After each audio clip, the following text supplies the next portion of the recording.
Well, good morning and welcome to the Church Office Podcast. My name's Gavin Smith. It's a joy to welcome you today. The Church Administration Podcast. We love talking about all the work that happens behind the scenes. And 2023, we've had Nigel Ring on, we've had Mark Parsons, and mate, we've pulled you together, Tim. Absolute legend. Well, first of all, it's very good to be here. It's slightly daunting that you've just reeled off some massive names, and then you've got this northerner accountant from Leeds who pops along every so often to talk about church finance. So, yeah. It's great to be in this. Anything I can be of service, I always love.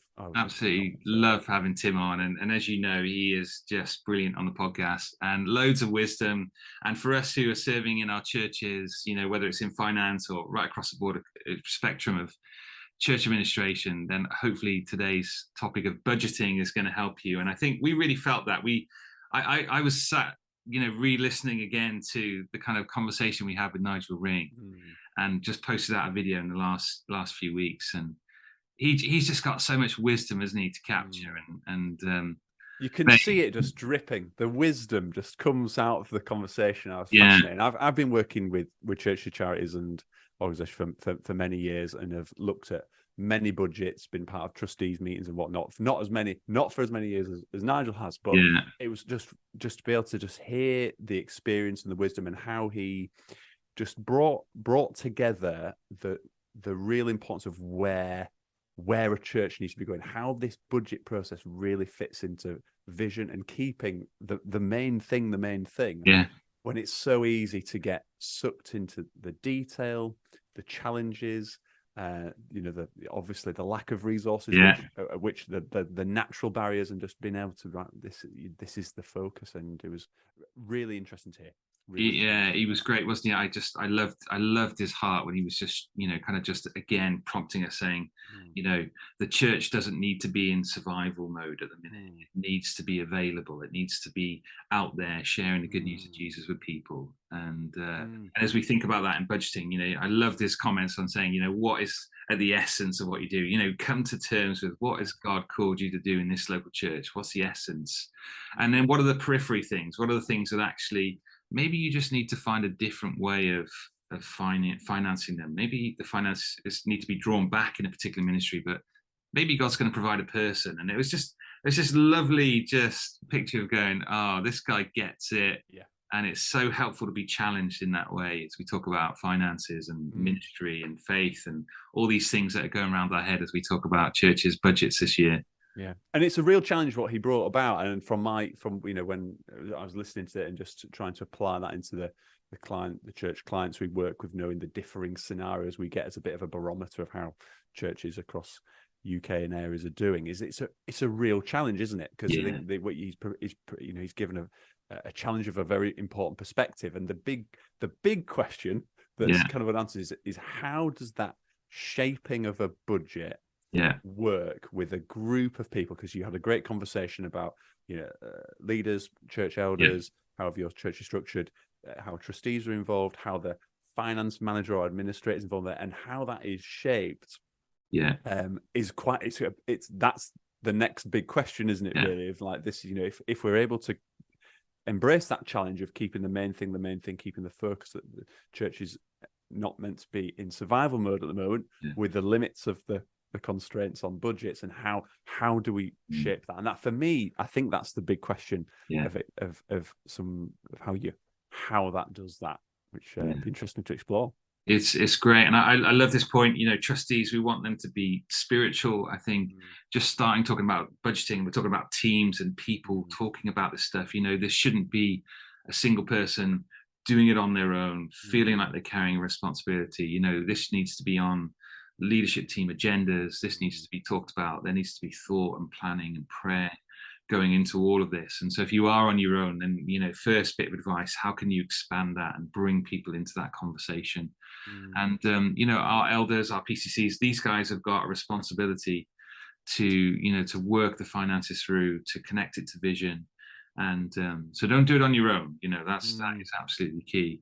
Yeah, absolutely. And when I do something, because I do have occasion done specific training around budgets, and one of the things I find that clients are asking me more and more to do is support with budgets and forecasts. Now, budgets versus forecasts are slightly different things, but the essence is coming from the same place.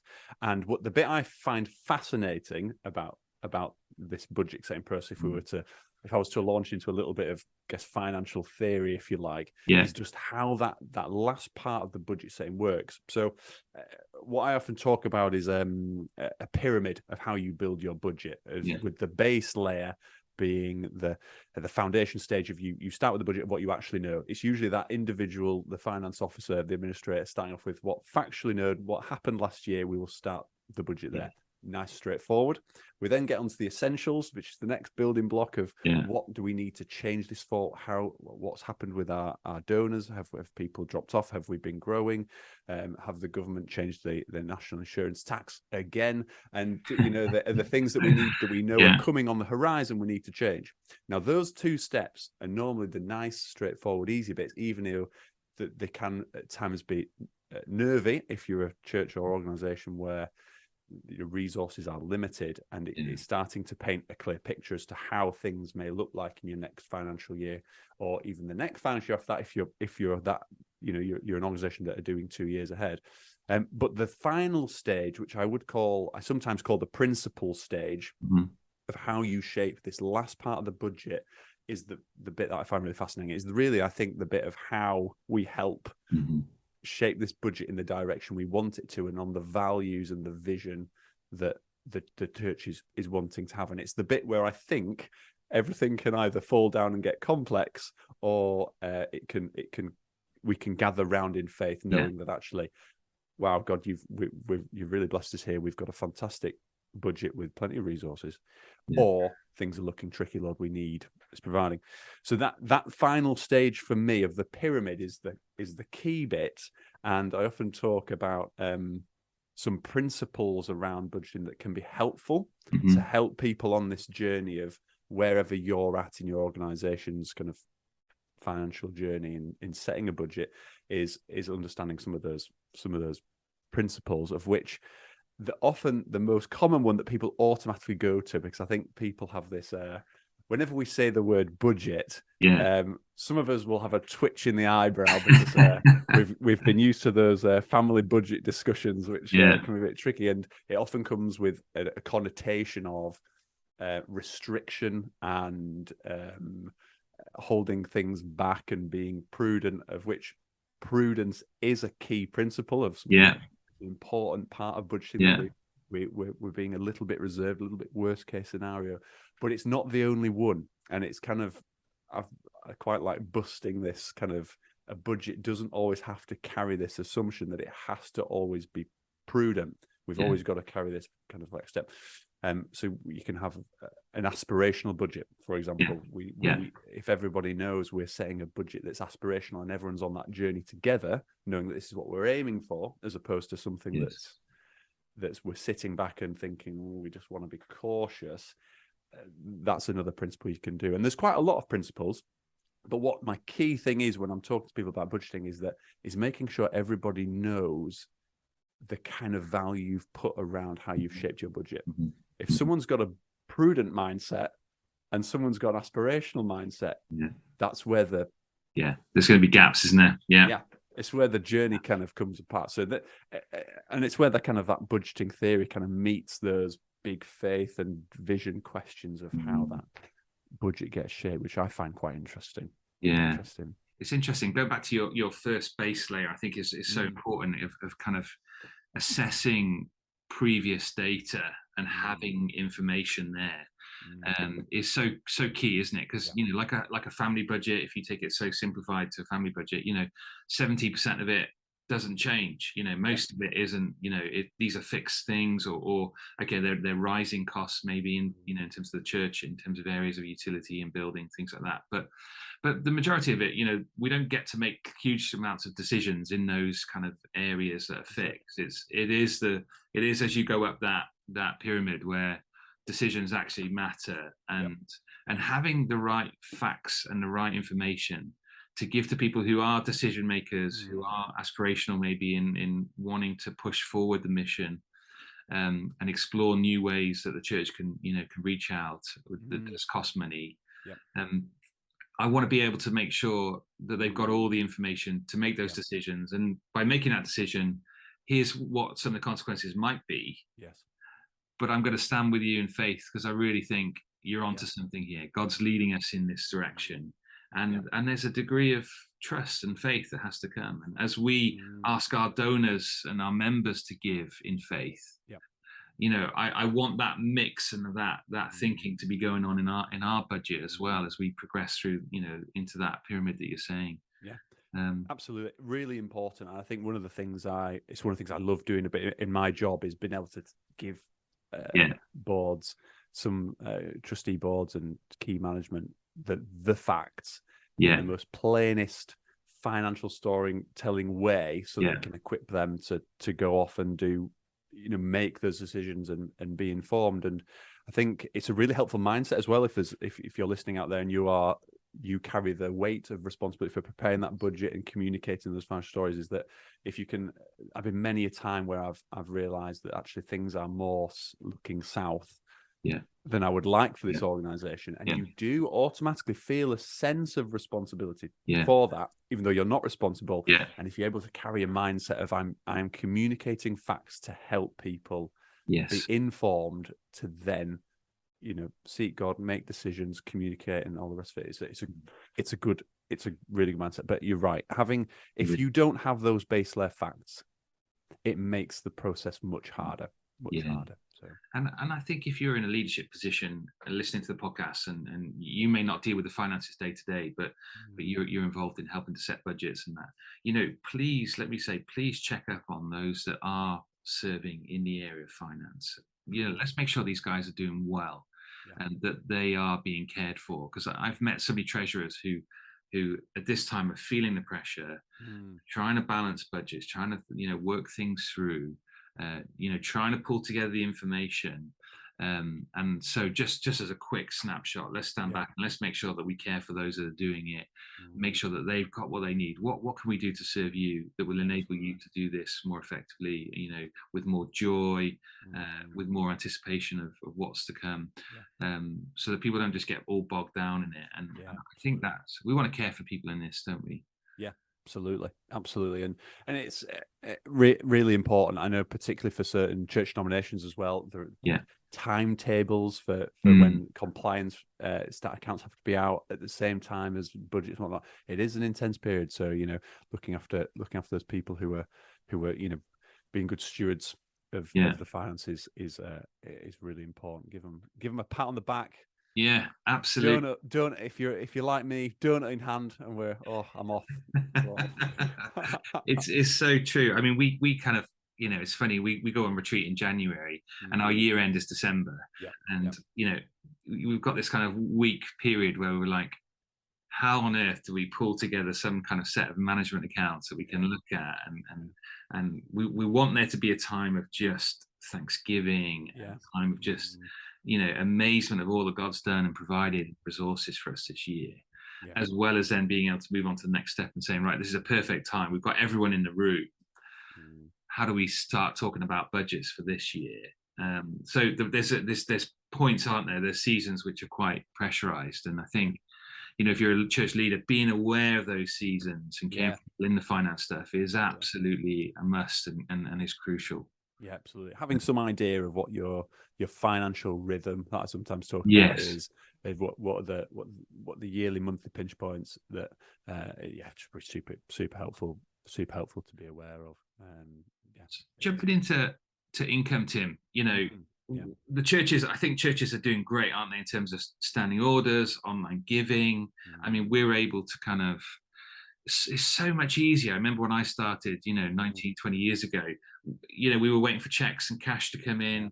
You didn't know what you were going to get each month. Now we can actually do a bit of forecasting and can look ahead and say, if our donors and members continue to give in this way, this is what we can expect. And so kind of income, I always find when I'm doing my job, is so important to kind of monitor in terms of our budget and setting our income. We can almost do that quite well, can't we? And I don't know what your advice is. We always do it quite conservatively in terms of, right, what are we going to get? Are we going to see a 5% increase, or are we going to see, do we just put in the same income as last year's budget, and then let's see what God does through that? Yeah. Um, It's really interesting. what's your advice? Yeah. Well, you're right. The information that we have with the modern accounting software that a lot of people use, whether it's Church Suite or other things, means that we've just got all this information, and forecasting and budgeting for income is much easier if you're a church that is predominantly, which most churches are, regular donation driven. It becomes a bit trickier for those churches who end up relying on those offering. Lots of churches call it different things, don't they? But they have the once a year offering or a special offering, or you end up being, your percentage of one-off donations is higher in your church, and that's sometimes much harder to predict and shape. And it's really interesting that you were sharing that your church is sometimes a little more prudent with income as its budgeting of not quite knowing. I've got other churches that use this as kind of an aspirational area of saying, this is the faith target we're really praying for. So we're going for it. There's no right or wrong way there, but it's just trying to, if you can get a base of knowing roughly where you think things are going, and then you can then pull together and shape that however your church feels best. So it's got two classic examples there of you've got the raw data, and you've shaped it in a different way that's right for you guys based on what you're sensing God navigating you to how to manage it. Income is a good one. It's still some challenges, I think, with particularly for those churches that rely on one-off, those kind of giving annual giving points, or premises rentals and activities like that. The kind of feedback I'm getting from the kind of barometer is that some of those are still challenging in the cost of living crisis, and organizations not doing as many churches who are reliant on organizations to book their premises sometimes is still tricky. So it's tricky time for some organizations that I'm aware of. And it does go back to some of those key principles, isn't it? Like, we've always tried to have a key principle that, all of our kind of outward bookings and stuff, we don't want to become reliant upon that there's a chasing after that, year on. But actually, how can we, we've always had a principle that, anything that we hire out in terms of conferencing, we will store up and use to improve the facility. And the funds that we have to improve the facility that year are based on the previous profits of what we gained in last year. So setting yourself some principles on that is great. But I know it's hard to apply a principle in the middle of something that you've been doing well. We've been doing this for 10 years, and there is a chasing after some income outside of giving. It's really key, like you're saying, all the different people who are involved, understanding aspirational, understanding the prudent, understanding how income comes in, and what's our principle on where are we prepared to go, what are we prepared to do, in terms of hire, in terms of all those things.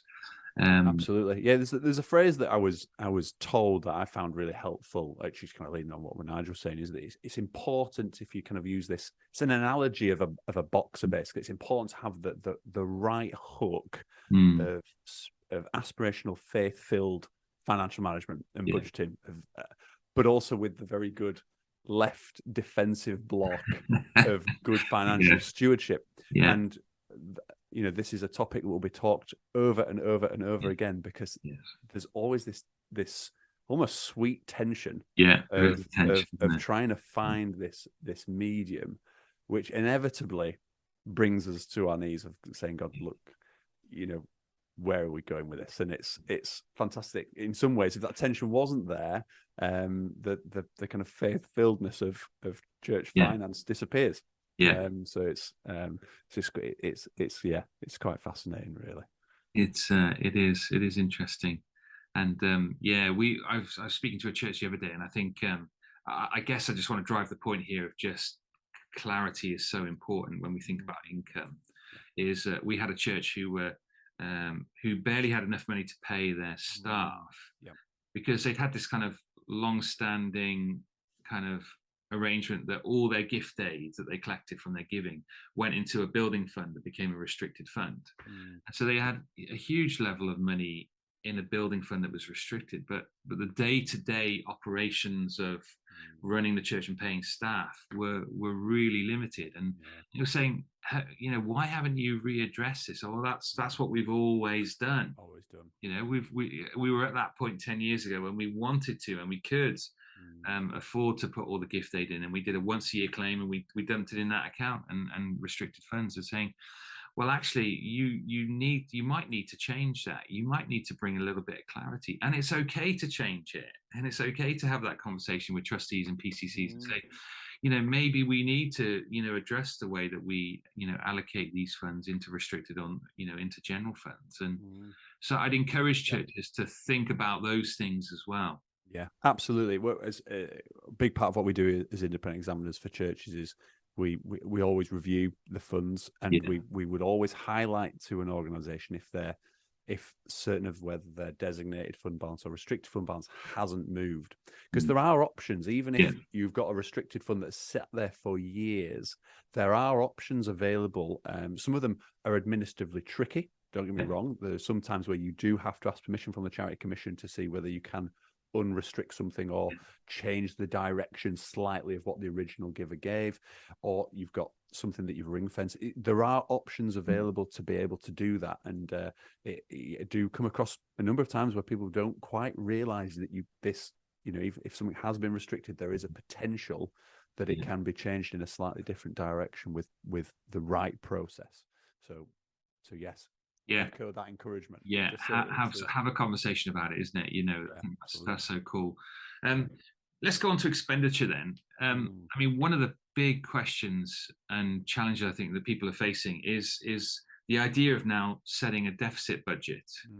Churches who are looking ahead and they've done their budget, they've got their facts together, they've pulled it together, and they're looking and saying, we are going to be 25, 50,000 short, 100,000. Some churches face huge deficits. Tell me about deficit budgets and what your experience is on this. Yeah, it's really interesting actually. The organisation I'm the outsourced kind of finance officer for. It's one of the kind of niche roles we do in the firm. We only do it with a few organizations we choose to work with who are frontline organizations, because we want to essentially bless them as part of obviously it's part of our livelihood, but we want to equip them to do the work they're doing, and we at the moment are navigating through a tricky season of what a deficit budget looks like, which is larger than we would like, and it's tricky. So I think there's a few things I would share. The first off is there is often a kind of unspoken best practice that a budget has to be balanced, if that makes sense. And don't get me wrong, it's a good principle. It's always a good principle that you've got a balanced budget at the start of the year, that your incomes match expenditure, and that is a brilliant place. Now, the problem with that is if your organization is in a factual place that is highly unlikely, it is almost it's almost not good financial governance to set a very high target to say this is what we're gonna meet, if that makes sense. So you end up in this place of a deficit budget, and deficit budgets are tricky because they carry some weight about them. Now, there's a few caveats with that. The first of all is a deficit budget is not sustainable in the long term, but may well be sustainable in the short term. And that's a really important distinction. Is, are we setting a deficit budget here where we are quite in control? We've got our reserves, and we've got our reserves policy, which we're aware of and we've had for a number of years, and we know the reserves we need to have in the bank for us to continue as an organization for the long term in case something happens, or in case there's some other unexpected event that's going to take a hit into our reserves. If that is your situation, then navigating a deficit budget is much more plain sailing, because with some good financial storytelling, explanation of the road that you're walking on, of this is the immediate short-term outlook that we're looking at, these are the challenges, and these are this one is the faith point of what we're what we're praying for, what we're aiming for, and two, these are some of the practical steps which we're going to work towards of actually getting to a place where we are setting a balanced budget. So that's for me, the first thing is this a short-term deficit budget? Have you got the reserves in the bank where it's not, it's not causing you the organization a real issue, as in it's not going to be able to carry on going, and you can then work out a plan as to how things are then going to go. So that's the first thing I'd share, and I think that's probably for quite a few churches and organizations, that's their reality at this moment in time. That could be with challenges of, I know lots of organizations have had to make really tricky decisions, and I know actually when we last spoke on the pod, I think it was May 22, and the financial crisis was not quite at its peak. No, it wasn't. And I remember we were talking about, the question you'd asked me is where would you advise investing? And one of the things I remember we were talking about was investing in staff. But I know now we're a number of months down the line, those difficult conversations are very real. Is that if we're going to be able to bless our staff, or not just bless our staff, just honor our staff by giving them, essentially a real term increase in wage so that it's meeting the inflation, that has resulted in a deficit budget. And those decisions are hard because an increase in staff wages is a long-term commitment. It's not just we need to do this to the building, or we've our energy prices are much higher. They may come down, but obviously we don't know. But as staff wages, that's it. Then, if that makes sense. So that's a tricky. There's some tricky things that churches are having to navigate at the moment. And if that's you, hat off to you. Keep persevering through those, because they can be tricky conversations to navigate. And then there's the second discussion, which is when a deficit budget is either very large or you have multiple years where it's looking like things are on the more unsustainable side. And that's when the kind of the budgeting finance conversations become quite tricky. And my advice, if there are churches out there where that is potentially looking like it might be, is going back to what we started about at the kind of the start of the pod, was talking about facts and the base layer of actually factually, how long do we have to be able to navigate and pursue avenues, faithfully pray, and see until we know we need to make more decisions, if that makes sense. So I think they're my two top tips of depending on how you navigate deficit budgets, depending on where you financially are as an organization, if that makes sense. So, I don't know if you have any comeback on that, but they're my it's helpful, because I guess we've not had to set deficit budgets before, so my experience is very low on this, if I'm honest. I do interact with a lot of churches who are doing that, and like you say, the deficit has been, we want to support staff and give them an increase in wage to help them through this time, and I love that, and I say applaud that kind of faith, applaud that kind of decision, to care for people, and I love that. I think we do want it to get to a point where it balances, and I think that's where an exercise of the forecasting of what you're talking about that sits alongside your budgeting is so useful. What cutbacks can we make in the budget that can allow us over a period of time to build to a point where that deficit is finished in year 2, and so there's some churches out there who aren't budgeting at all, and so we want to start a conversation on that, and we can come back to that later. But those who are regularly budgeting and are in a deficit budget, take the time to look at it over the 2-3 year period, and look at some of the cutbacks that you might be able to make, and that allow you then, at this point, I can see the information is pointing that actually we're going to be okay. And I think using our reserves policy and using some of those funds, it's legitimate to use it at this point. This is a crisis that people are facing, and so we can often think, when is that rainy day? Well, sometimes we need permission to say, actually, it's okay to dip into these funds now. And I'd be encouraging trustees, PCCs, and leadership teams, let's talk about this. What do we need realistically in the reserve fund? and what can we move across to general funds that's going to help us in the next 2 years, and we can forecast it, say it is going to be 2 years, but also, let's pray, let's informing the church about a deficit can feel like quite a negative thing. Yes. But actually it might cause people to say, we need to step into that gap, we need to help. What could we do that actually might look like ministry being different in terms of its cost? Maybe there's more people that we can throw at something that's going to reduce the expenditure. Where can people give?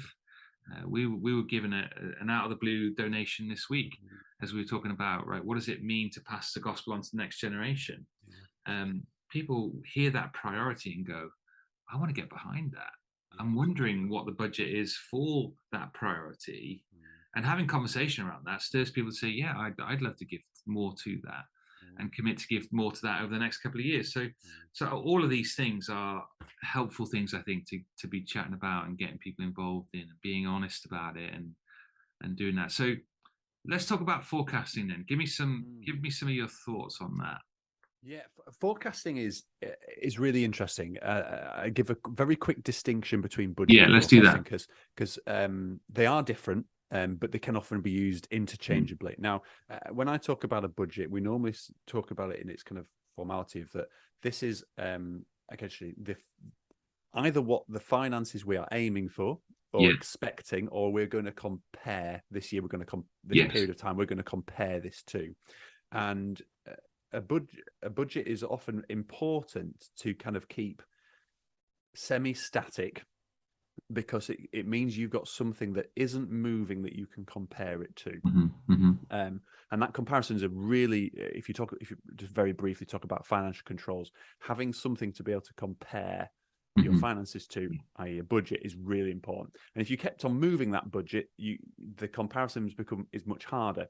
So some organizations might do a rebudget at month 6 or various other things, but keeping it static is generally what we class as a budget, something you're aiming towards or you're comparing against. Now, a forecast is the difference is that is very much future focused. Obviously a budget is, but really you're looking at that budget now, like how are we doing against budget now?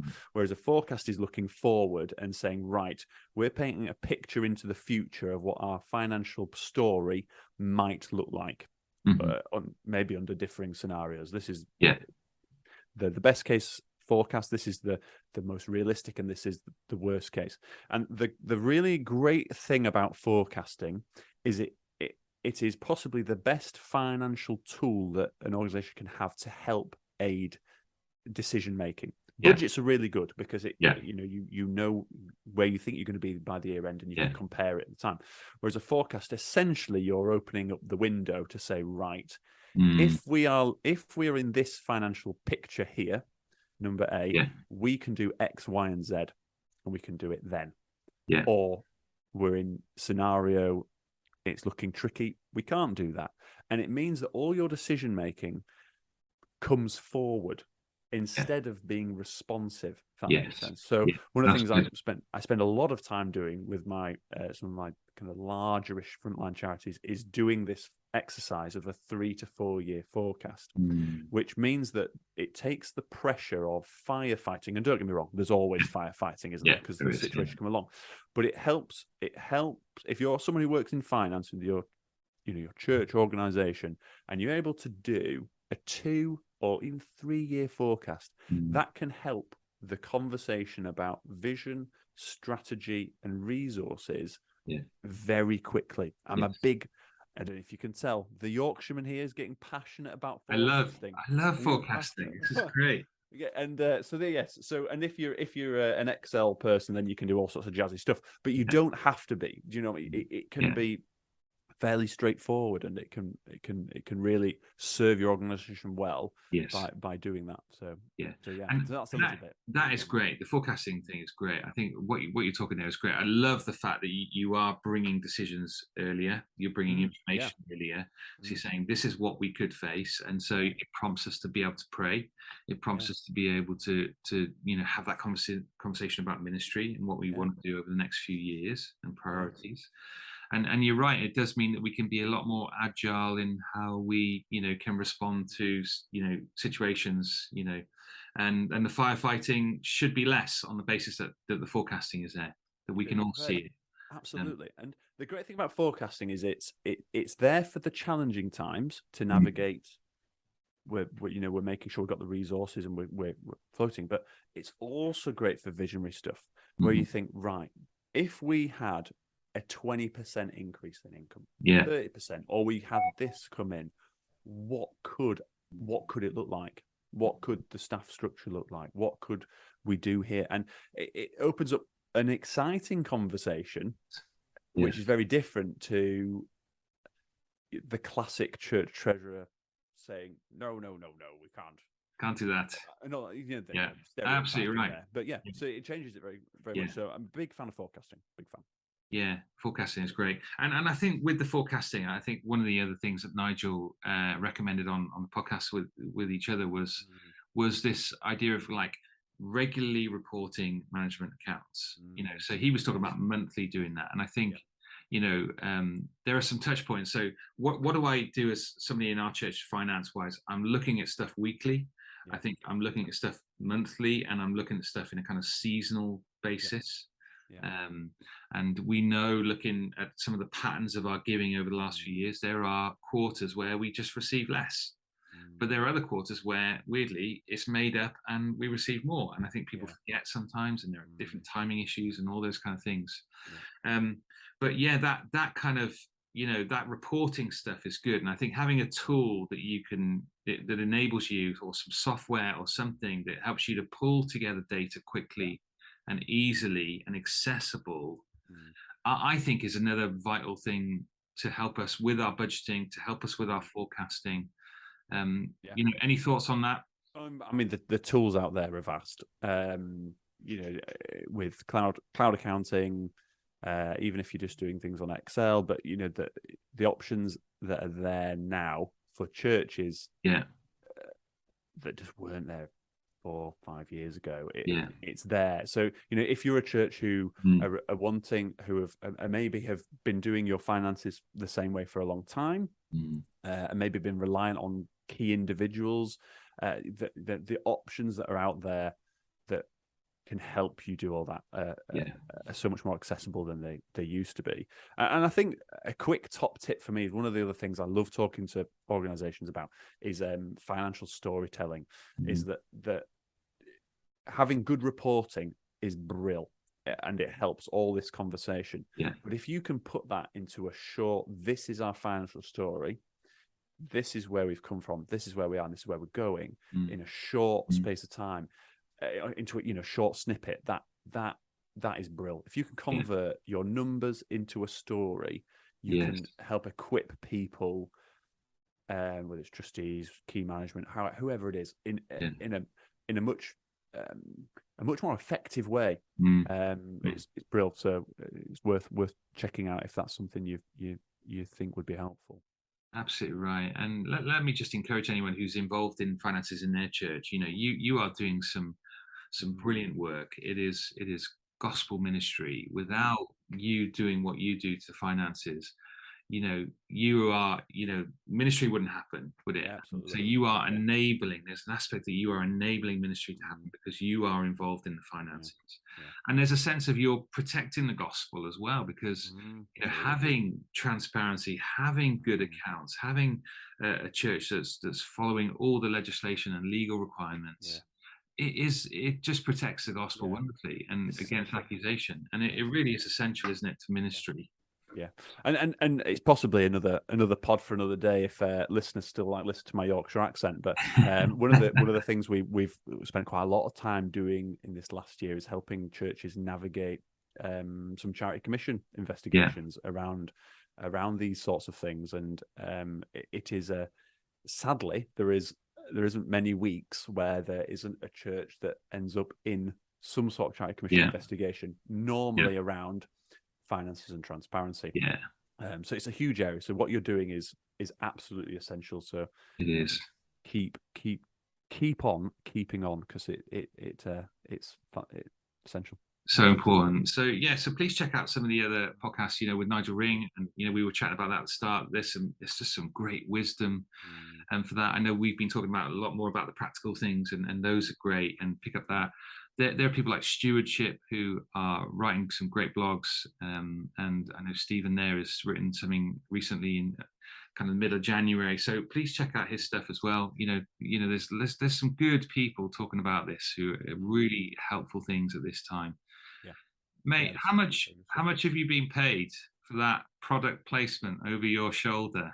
That expense plus cap. I see it. Plus mug. My expense plus mug. I highly like my expense plus mug. I don't drink tea or coffee, but I do hot juice. And the great thing about hot juice is when it goes cold, it's just cold juice. You can still drink it later. So yeah, the mug is there. It's on the other side, yeah. So Sam Lewis, I don't know how much you paid him to stick it on our pod, but superb. A bit of promo for. I'm good. I'm very good Expense Plus. I'm very good friends with Expense Plus, and we're worth mentioning actually that we the two organisation and Expense Plus have just passionate about helping organisations. Churches and a lot of our the organisation with the churches is just being able to equip them in doing this well. And one of the things we've just finished doing recently is some short quick fire videos that are kind of helpful finance content, which are more on the technical side of things, which are often quite hard to find. So if you have some questions about different aspects of your accounts, or I've done one on budgeting or various other bits and pieces. I've actually done one on VAT, because there's some churches out there where VAT comes into play. They're no longer than 3 minutes. Sadly, you've got to look at me in another checkered shirt, but I was going to mention the shirt to our viewers, because it is extraordinary. This shirt, this yellow shirt, and I'm not sure. I'm not some kind of fashion guru, but a checkered shirt might not be your best outlook. That's my problem. I've just got a lot of checkered shirts. I don't know what it is. Yeah. Anyway, I deliberately didn't put a checkered shirt on today, because I knew that the video would end up. The banter would be there, but if anything, go check out these videos. Even if you just go and check out the shirt.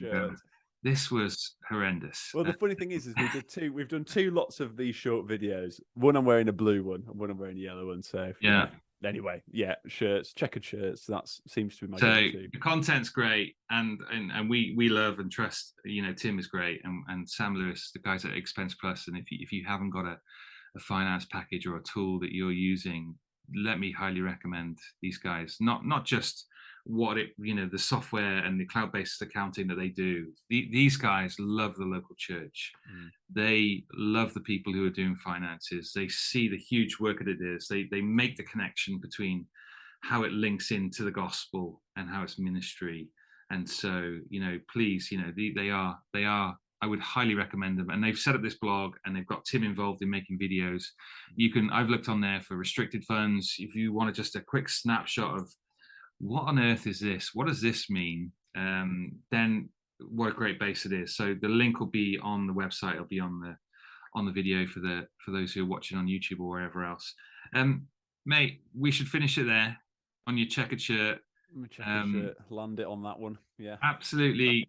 Mate, so grateful for you and the difference that you're making. And mate, it's just such an easy conversation with you. You're so good at podcasts.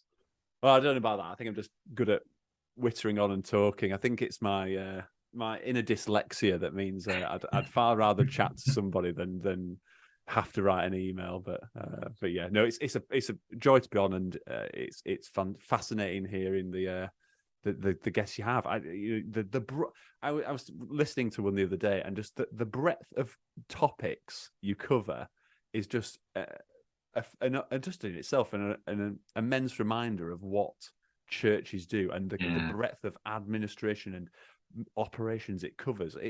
It's huge, and you kind of think, wow. And so yeah, top work on what you do. It's brilliant. I appreciate that. That's great. Well, if we can be a blessing to you, and there's any topics that you'd like us to cover on the podcast, then please get in contact at questions@thechurchoffice.co.uk.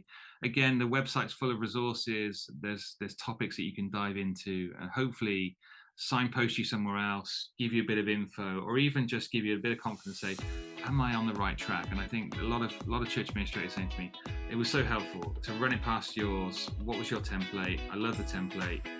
We used portions of it in our own, creating our own. I'm just like, yeah, this is great. This is great. So happy days. So connect in with us, and please check out the other podcasts. And thank you for joining us today. It's been great.